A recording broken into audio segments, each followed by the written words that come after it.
this about? Everything all right, love? No, it isn't. My daughter's missing. My husband's at the station. He's reporting it now. He's at Sun Hill? Yes, he's reporting it now. He should have been back 3 hours ago, because we were going to her grand's, and she wouldn't do this. She just wouldn't. So... And your missus? Dean, Barbara Dean. Is there anyone at home, Mrs. Dean? What? Well, there should be someone at home in case your daughter returns. How old is she? She's 15. She's just 15. I don't want to waste your time. I'm sure Lucy will turn up when she's ready, but as I told the other officer, I promised my wife I'd report it, so, well, you know. Has Lucy gone off like this before? Well, no, she hasn't, and that's why Barbara's concerned, understandably, but as I say, I'm sure she'll turn up soon. I'm slightly confused, Mr. Dean. I don't understand why you're so relaxed about your daughter's absence when your wife's so concerned. Well, I suppose it must look a bit odd. Yeah, she was supposed to come straight back after training. Mrs. Fowler phoned to say she left her watch behind. She expected her to be back already. She left the track at 12, and it's only a 15-minute walk. Mrs. Fowler? She's the teacher who does the athletics training on a Saturday morning. And Lucy was walking back? Yes, she was today. Richard, her dad, usually picks her up, but now she says she prefers to walk. I had a row with my daughter this morning. It's rather awkward. I haven't had a chance to explain to my wife what it was about yet. I was hoping to pick the right moment. There was some trouble at Lucy's school recently, Canley Road. Some of the kids were taking crack. A couple of months ago, I remember. Yeah. Anyway, they were in Lucy's class. And about the same time, we were getting these strange phone calls. Whoever it was would put the phone down whenever Barbara and I answered. And, well, I got it into my head that, he might have been a dealer or something, phoning for Lucy. I thought somehow that maybe she was involved. So, anyway, I got this tape recorder thing for the phone, voice activated. I saw it advertised mail order. You just switched it on and it recorded all incoming and outgoing calls. I had to find out if the caller was a dealer. And that's what the row was about. She found out about the tape recording. Was she involved in the drugs? No.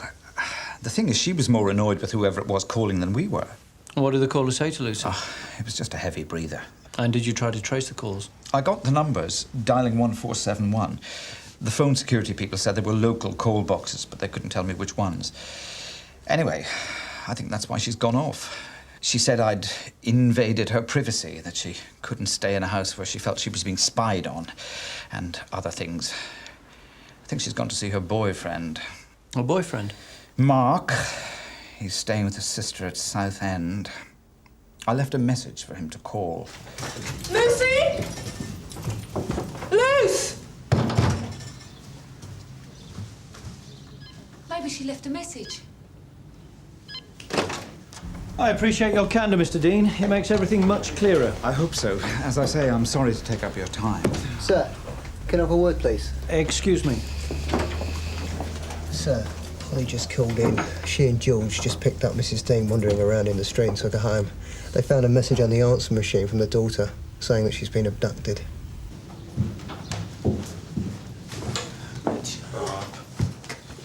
It's happened. It's actually happened.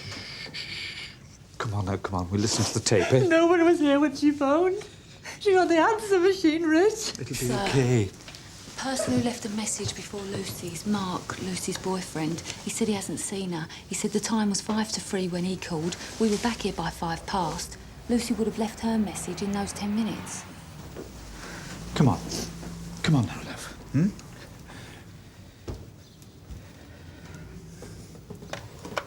Come on, please. Oh, God. Look, I've been abducted. I'm in a van, in a warehouse. I don't know where. He's got a knife and he's wearing a mask. And he's chained me to the side of the van.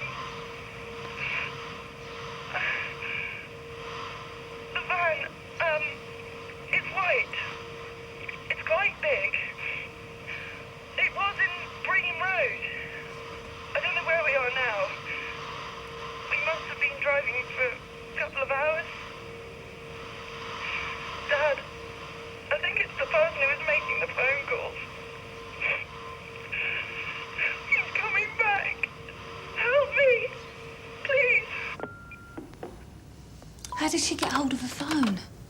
Was that the last message? You dialed 1471? Yeah, I've checked. No number stored. Well, it sounded like a mobile phone, so we can't trace him, can we? Well, he can't be doing it for the money, can he? That list of call boxes you spoke about, have you got it? Mr. Dean, the list of call boxes. The call boxes. Yes, they wouldn't tell me where they were. They just said they were local. But you've got the number still.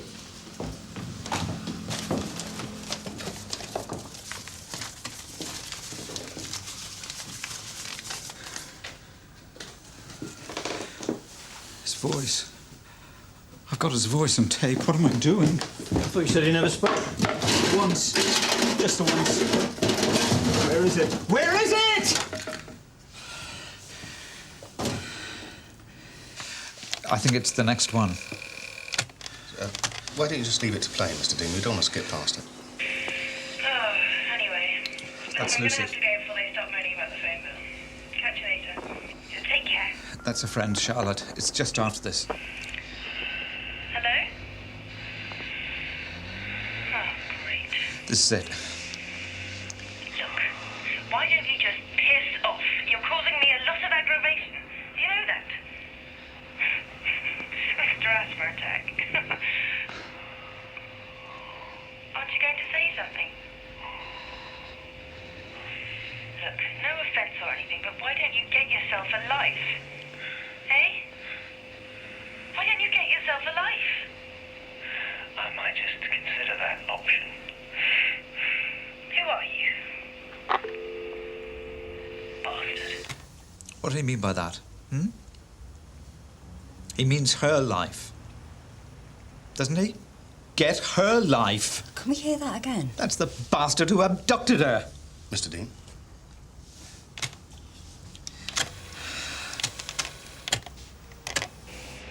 Why don't you get yourself a life? I might just consider that option. Jesus. Who are you? Bastard. If you're trying to scare me, it's not working. Bastard. Do excuse us a moment, Mr. Dean. What was that about? Gov, I'm probably completely wrong about this. But I think I've heard that voice before. Go on. I don't know, it was something about the way he said, consider that option. Like, it was so precise. I think it was someone that I've interviewed recently. Clemens. I think his name was Clemens. Clemens? What you interview him about? It was a couple of weeks ago. And you recognise his voice? Oh, I know, and I'm probably completely wrong about this. But if it is the bloke that I'm thinking of, then he does work at the same school that Lucy goes to, Canley Road. Why doesn't Lucy recognise his voice? I've really no idea. He's like the odd jobsman come groundsman. I was interviewing him about crack dealers who were selling to kids from the school. And he was very defensive, very paranoid, and he really gave me the shivers. Here we go. Stephen Clemens, flat B, 13 Backhouse Lane. These are the phone boxes anonymous calls came from. Yeah, I've put a circle around all the call boxes that were used more than once. Well, Backhouse Lane is right in the middle, isn't it? Right, we want everything we can get on this bloke. Start off by checking with network security, see if he's got a mobile phone listed in his name. Now, we still haven't got the registration number or the make of the white truck, or any indication of where the warehouse might be. Oh, the school. I know it's Saturday. Try and get hold of the headmaster at home, see if he can give us anything. 13 Backhouse Lane. Come on then. Alan, let's go and pay him a visit. 595 from Sierra Oscar 1. How's it looking? Well, there's not a lot of traffic, sir. No houses overlooking. Might look fairly innocuous, but if you wanted to abduct someone without being seen, you could do a lot worse. You're looking for Steve, he's not in. Steve Clemens? Yeah, he went out this morning. Perhaps you could help us. I'm D.I. Deakin. This is W.D.C. Croft from Sun Hill. Your neighbour of Steve's. Yeah. What's it about? We want to speak to him. Do you know where he went this morning? No idea. I just heard the door slam when he left. Was he driving? Well, he didn't take his car. It's right there. Have you ever seen him driving a white van? No, I don't think so. There was a white van parked here last night. It was right there next to his escort. Is it normally parked there? Well, I've never seen it before. You didn't notice any of the details, like the number plate or the company name on the side of the van? Afraid not. Sorry. OK, thank you. Alan, he's not at home. We're going back to the car. Received. We'll have to interview some more of the neighbours, see if we can't get a better description of the van.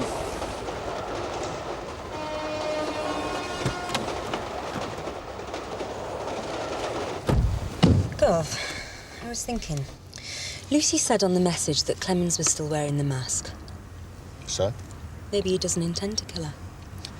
Maybe he didn't want to be recognised when he bundled her into the back of the van. Yeah, but if he's still wearing it, even though he's got her where he wants her, I mean, why would he bother to do that if he was going to kill her?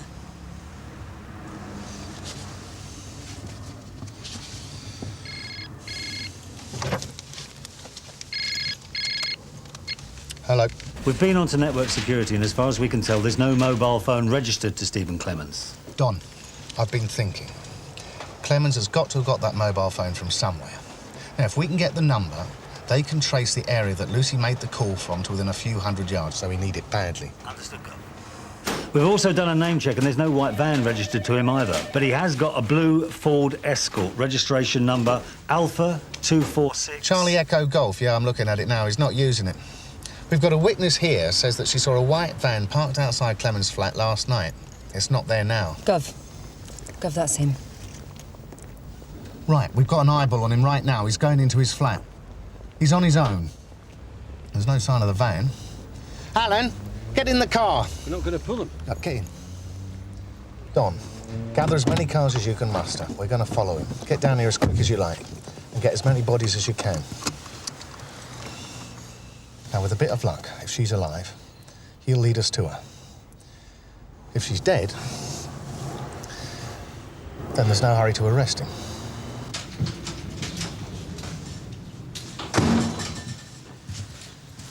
Any news? No. Have you heard anything? No, nothing. So, what's this stuff about the tape? Why did you have to go to the station? Can we talk about it later? Can't face it now. Do you mind? No. Of course not. He's not hanging about, is he? He's making a move. Where are you? We're in position, Gov. John? Yeah, I'm here, Gov. OK, now we've only got 3 cars, so if he sees us, he'll lose us. So don't be seen and don't lose him, right? Received. Suspect getting into blue Ford Escort, Alpha 246 Charlie Echo Golf. What's he got in the bag? Suspect heading north down Backhouse Lane. Received, on way. He's continuing on down Alverton Road. OK, I can take it up. OK, John, go for it. Don't get too close, John.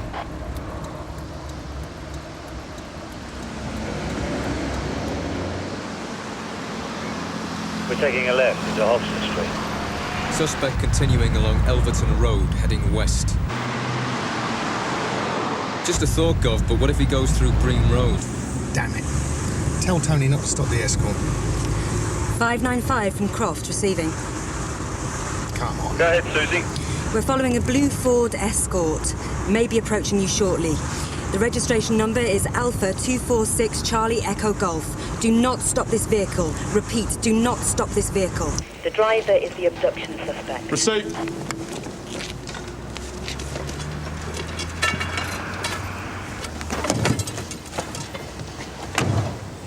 Check his tyres or something, Tony.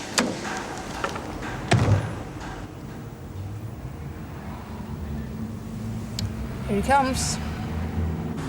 Don't really want to risk following him through Bream Road, Gov. OK, but take it gently. He's going to be nervous. He's just seen the panda. He's past us. Ask him about the witnesses. Have you found anyone who saw the van yet? Afraid not. Not a whole lot of traffic passes through here. We've got eyeball.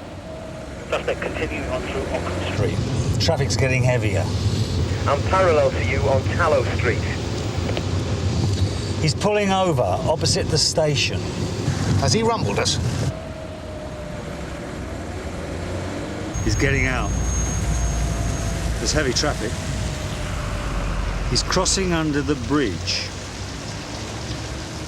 He's heading towards the station. Why the hell's he gone into the station? Don, do you think he's rumbled us? Don't think so, Gov. No reason to have done. Jim's on his way in there now.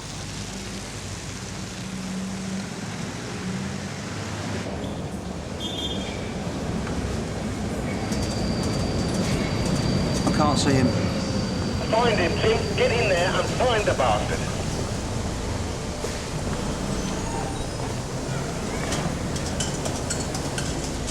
No, I've got him. He's buying cigarettes, it's fine. There's a transport plod. Excuse me, officer. Look, can you walk this way?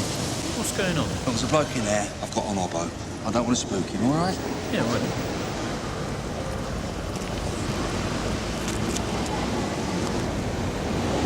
Have you got the time? Yeah, it's 25 to 5. Thank you. No problem. He's leaving the station. Did he see you? Yes, Carver, he did see me, but he's not suspicious. Pull him. He doesn't know we're onto him, Gov. He's fine. I can see him now, Gov. He's totally oblivious. He's clocking the local talent. Pull him. Go.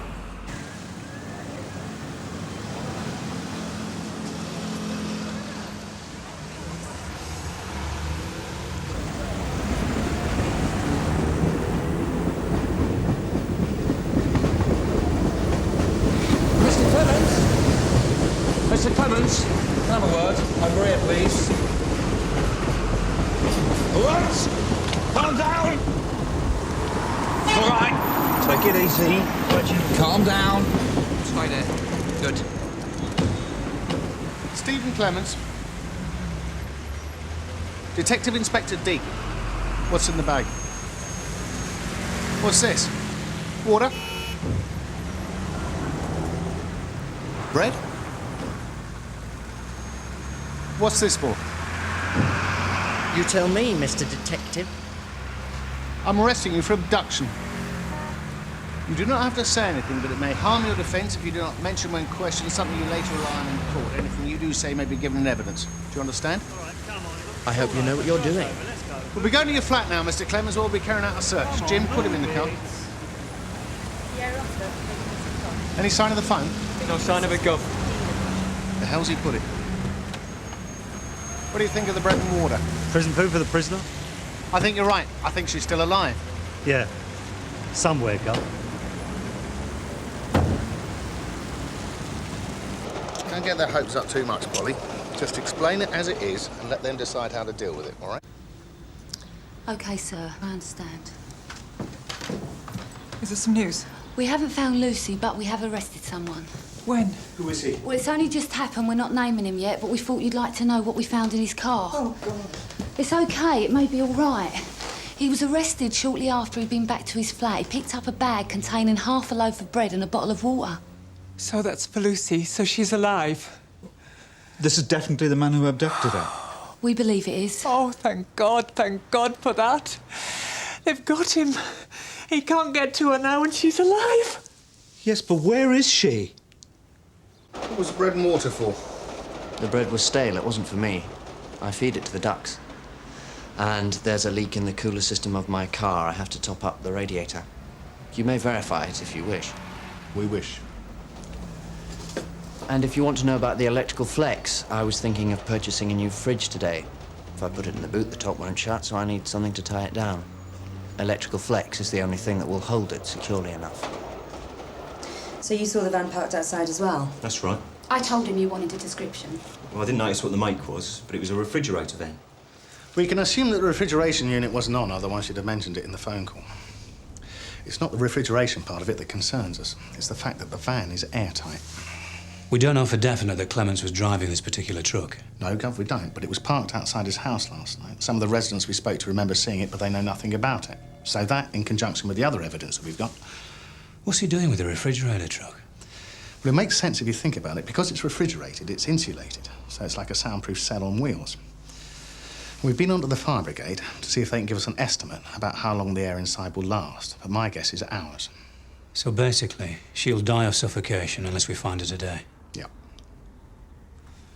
What about Clemens? He's denying everything at the moment. It's been an hour since the girl made the phone call. It's too big an area for a beat sweep. 2 hours radius. It could be outside London. I thought about making an appeal on TV and radio. I'll get onto that. Have you got an index number? No. Make of the vehicle? And it's undercover in a warehouse. Right. I'm looking for 2 kinds of information. 1, anything that will point us in the direction of the van, and 2, anything, background, anything that will help me break this bastard down in the interview room. Don, I want you to organise that side of things. Have a word with his girlfriend, see if she knows anything. Dig into his past. Anything you think might be relevant. John and Alan, you're checking the vans. I want you to check everyone Clemens is in touch with, friends and neighbours. Now, we have got his home phone number, so I want someone to go to BT and get his phone records for the last month. He's got to have got that van from somewhere. So we're looking for friends, hire companies and anyone with any contact with a warehouse. And we're looking for one more thing. Very important. The number of the mobile phone he's using. If we find the number, we find Lucy. So you recorded her private phone conversations? Yes. And that's what the row with Lucy was about this morning? Yes! I don't think I want to hear about this. Well, you're going to have to hear about it because I'm telling you about it and it happened. Please, Richard, not now. Someone had to do something about it. There were the phone calls, there were her moods, everything. She could have been on crack, for God's sake! Well, you weren't going to do anything about it, were you? I'm not the individual you're looking for. There's been a terrible mistake. We don't think so. You're wasting your time. And mine. Where's Lucy? I don't know where she is. I don't know what you're talking about. I'm now producing Exhibit CD1, a pre-recorded tape which I'm going to play for Mr. Clemens.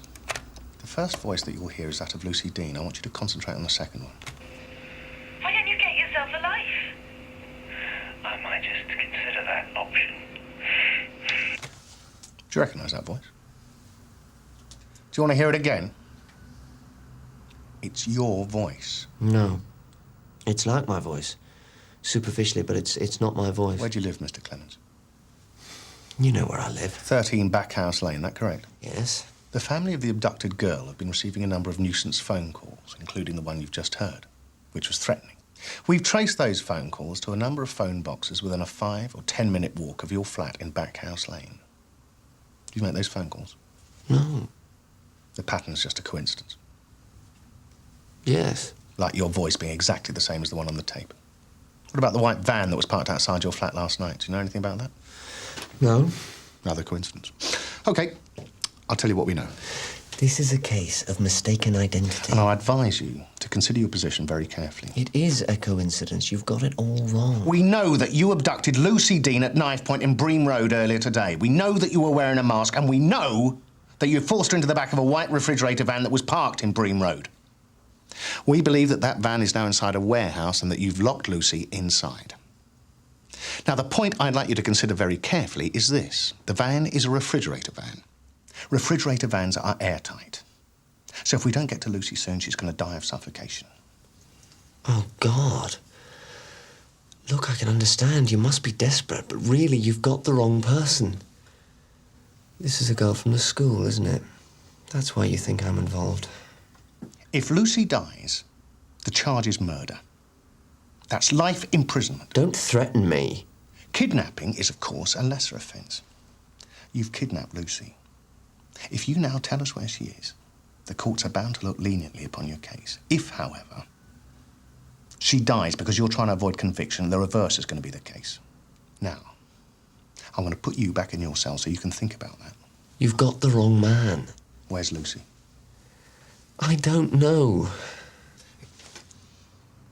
Interview terminated at 6:10 p.m.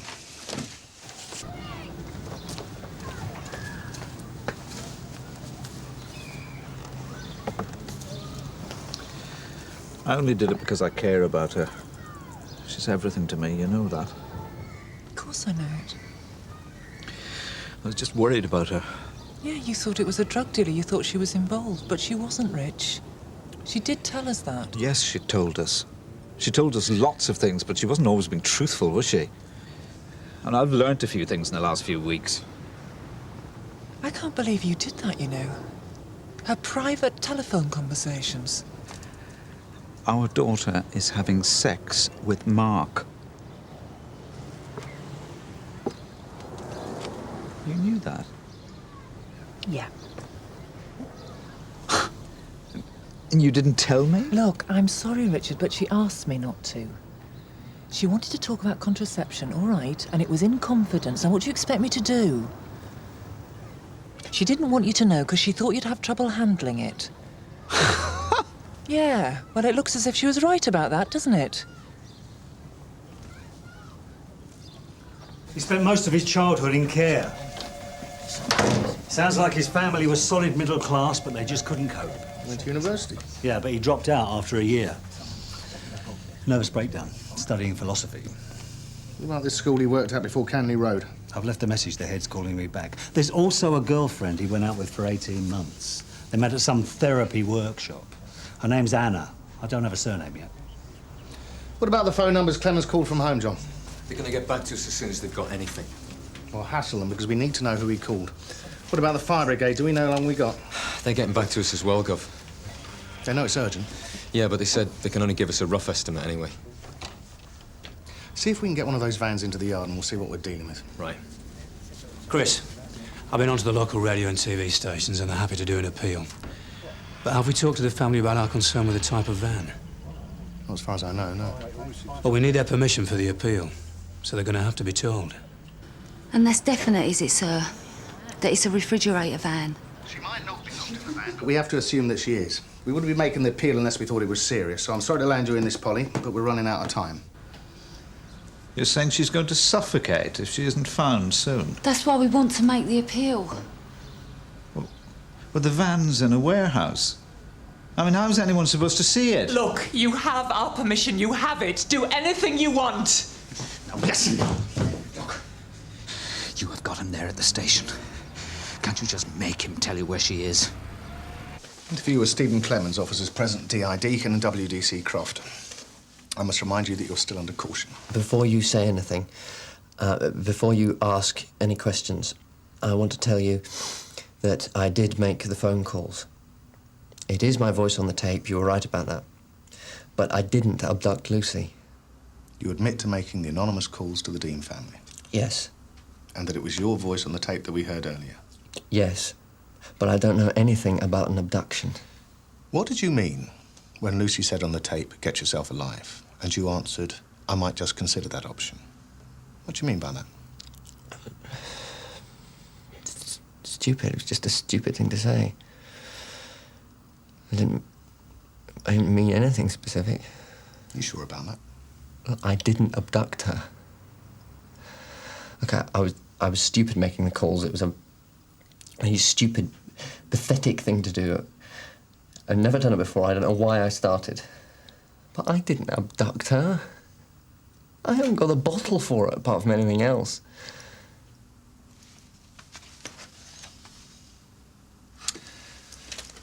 You think it takes bottle to abduct a 15-year-old girl, do you? Well, no, but perhaps bottle is the wrong word. But I didn't do it. I didn't do it. I thought if I admitted making the calls, you'd assume I did the abduction as well. That's why I didn't want to say. Look, Lucy's a special girl. Right, I admit I was besotted by her. That's why I made the phone calls, obviously. I wouldn't want to harm her. I'm not that sort of person. God's sake, get out and find the person who really did do this. Poor Lucy, I can't believe it. No, listen, the refrigeration, right, it's not turned on, so temperature isn't a factor. Thanks. He's done it before. CID. The bastard's done it before. Are you worried about what she'd tell us? Is that why you won't say where she is? Have you assaulted her already? Have you raped her? You think I could contemplate such a thing? Your minds must be so full of perverted suspicions. You're saying your feelings towards Lucy aren't sexual? Is that so impossible for you to understand? If you let this 15-year-old girl die, they're going to throw away the key. I can't believe you think I'm capable of this. I'm a human being. What?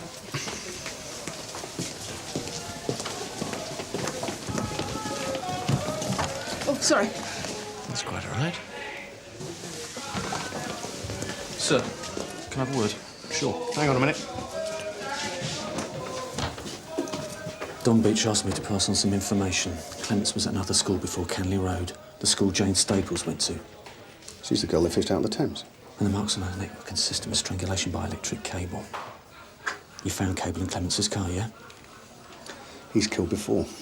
And he won't admit to the kidnap because that would put him in the frame for the other murder.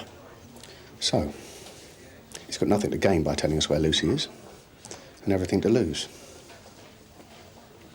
Just sitting there, laughing at them. I'd carry out the interview in the cells with a length of rubber hose. No, you wouldn't, Kath. Forget Pace. The girl's life's at stake, George. Yeah, well, maybe she's dead already. Or maybe that's why he's not saying anything. It's in his interest to deny it, so he's prepared to let her die. That's all it is. You really think so? I think he's a callous, evil bastard. What you want to do is provoke him, make him take a swing at you. Then you can use a bit of the old reasonable force, kick it out of him. Kicking's too good for him. All life sentences aren't the same, you know. Judges can recommend minimum sentences. Parole boards tend to look leniently upon offenders who've shown remorse. You've got the wrong person.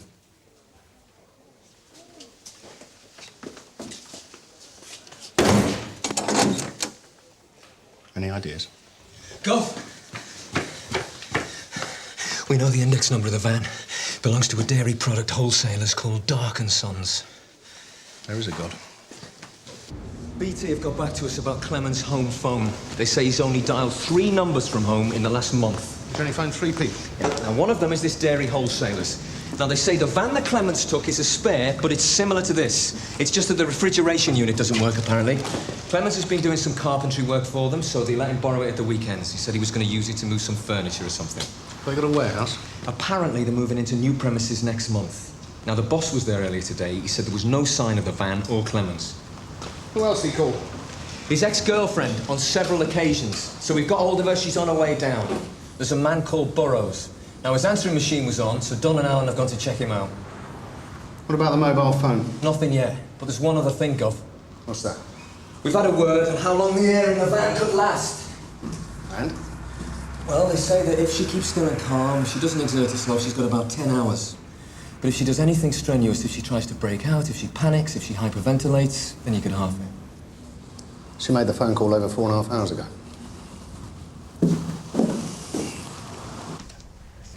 This is Anna Fox, Gov. Stephen Clemens' ex-girlfriend. Can't you tell me what Stephen's supposed to have done? I've asked Anna about Mr. Burrows. She's never heard of him. And she's no idea of any warehouse that Stephen might have access to either. Isn't that right? Yes. You don't go out with Stephen anymore? No. Do you speak to him on the phone? Oh, I've told him it's over. He just keeps phoning. What's he done? Excuse me, Gov. It'd be better if we speak through here.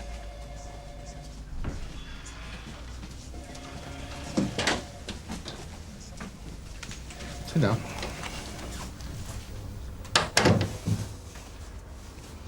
There's no gentle way of saying this.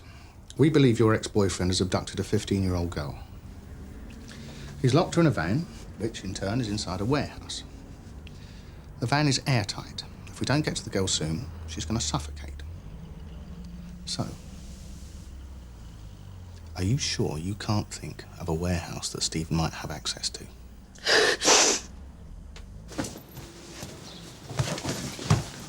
Just let me do it, all right?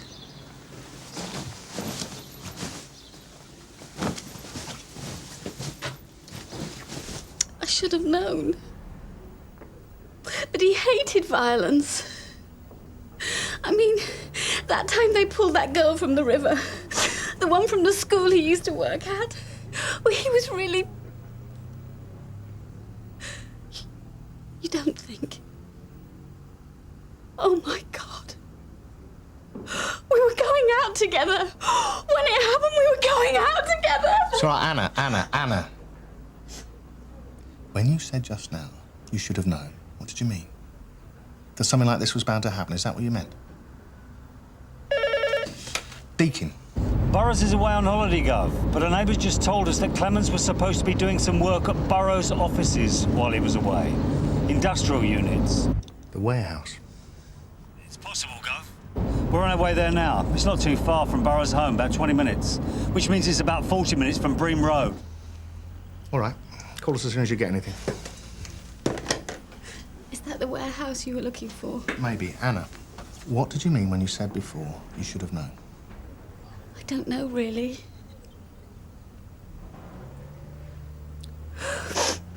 I suppose it was the games he used to play.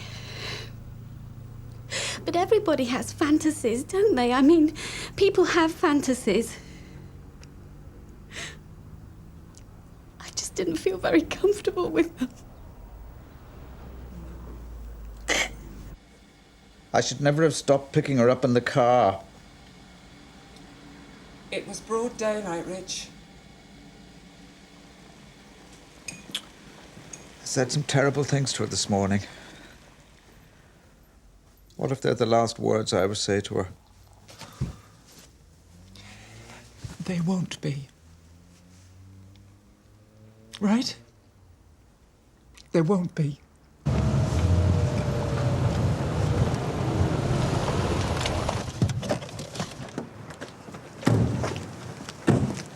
I'm Detective Sergeant Beach. This is DC Woods, Sun Hills.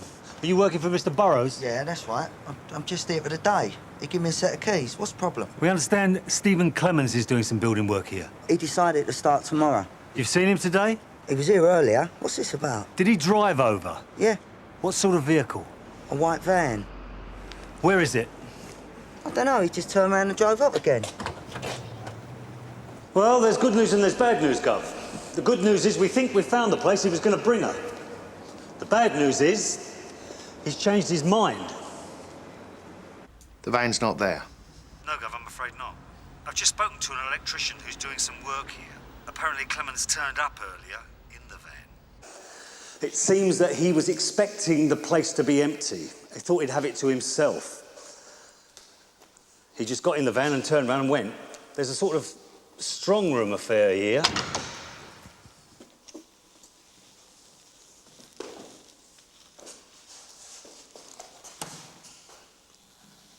It's my guess that it's just been built. It would have made an ideal cell. OK. Take a statement. She's not there. No.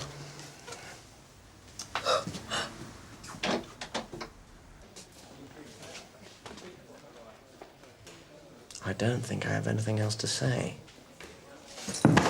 Up you get. It's WDC Croft, the strong but silent one. A bit of respect, please. Matthew.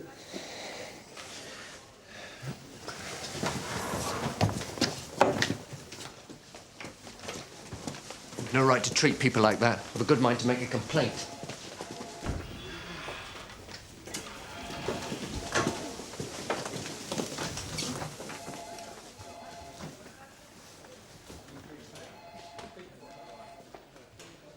Inside.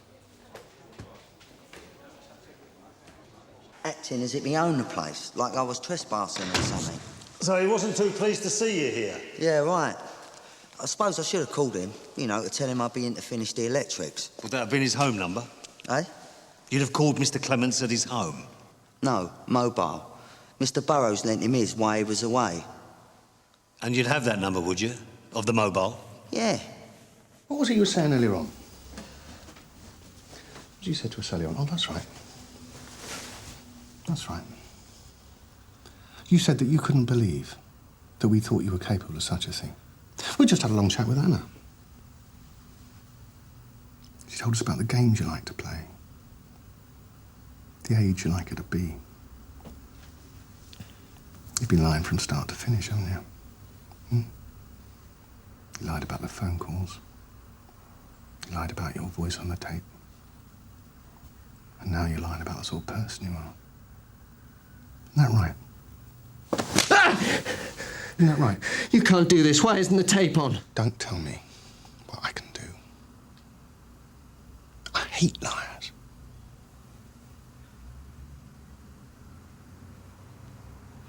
I'm sorry. Sit down.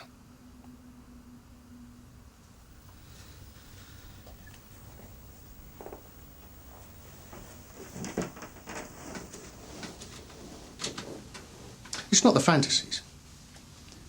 Anyone can have a fantasies, we all know that. You have made the life of a young girl, the lives of her parents, a nightmare. A nightmare. Now, I can accept you're confused. But I won't accept any more lies! Now, you're not under caution.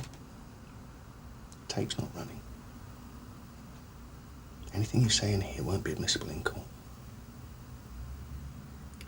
So, just tell us where Lucy is.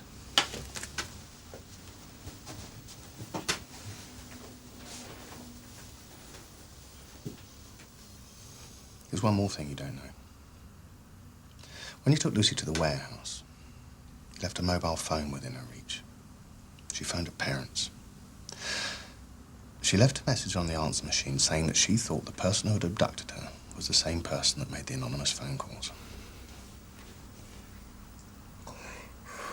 Come on, Stephen. Come on. Just tell us where she is.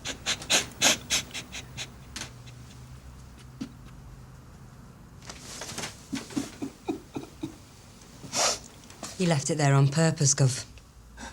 The mobile. He let Lucy make that call. It was just a refinement to the torture he was inflicting on Lucy and her parents. Isn't that right, Stephen? We each get dealt a hand in life. Some get a good one, some not so good. We all have to play the cards as best we can. Isn't that what you say? Go on.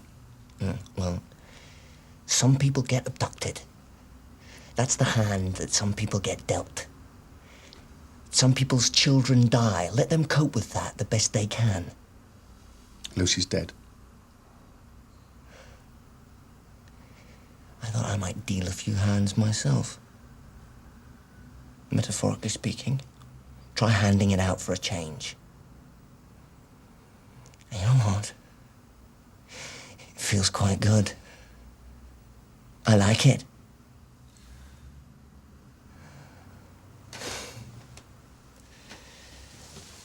Now, you should have kept on following me.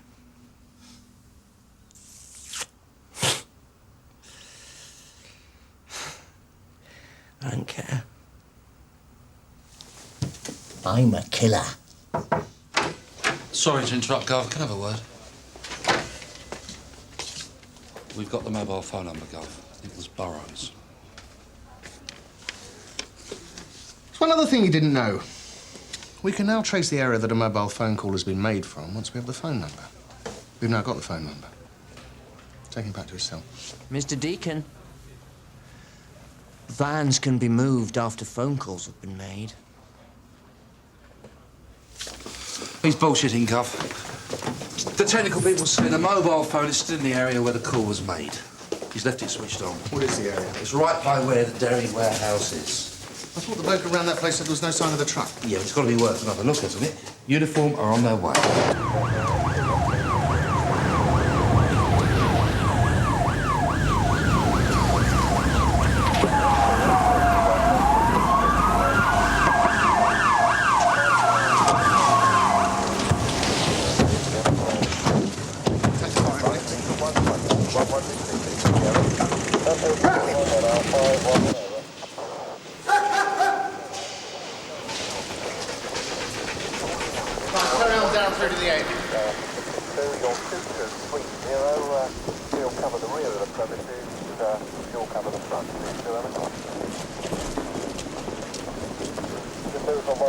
I don't understand it.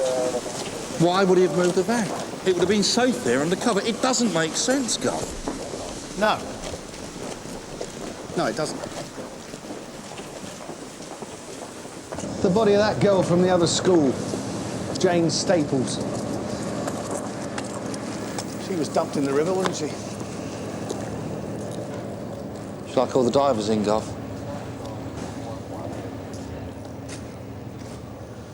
Tom was right. We should have followed him. He had no idea we were onto him when we arrested him, did he? I don't know about that. Yes, you do. He'd have led us straight to her. Any sign? No, nothing. Check the entire building. Yes, sir, twice. Sir, we need a beat sweep of the area.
It's all right, we're police. Lucy, we're police. This is Detective Constable Carver. Hello. George, can we get some bolt cutters for these handcuffs? And call an ambulance. Sir. Andrew, can we get some light? I have a look, Chris. Now, Lucy, don't worry. We'll have you out of here in a minute. Thank you, God. Lucy, do you need a doctor? He didn't touch me. He was going to, though. Bastard. It's all right. It's all right. Come on. Easy.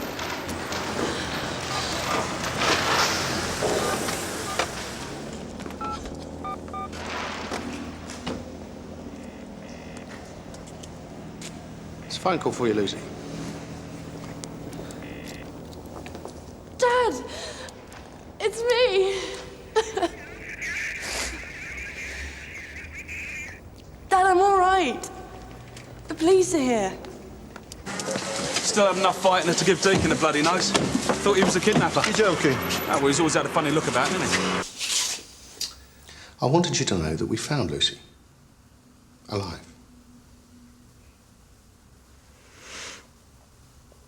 That must be a relief for the family. So the charge is attempted murder instead of murder. Still, something's died. Inside her experience like that. She'll recover. I don't think so. You shouldn't judge others by your standards. People move on. It doesn't matter who she sees, what counsellors say to her, how much care she's given, it'll stay with her to the grave. Life will never feel quite as nice. Yes, that's the right word, nice. Life will never be nice again. You didn't know her very well, did you? She won't let what you did to her ruin her life. She's a survivor. Oh, nearly forgot. You remember Jane Staples, don't you? Some colleagues of mine want to have a chat with you about her murder.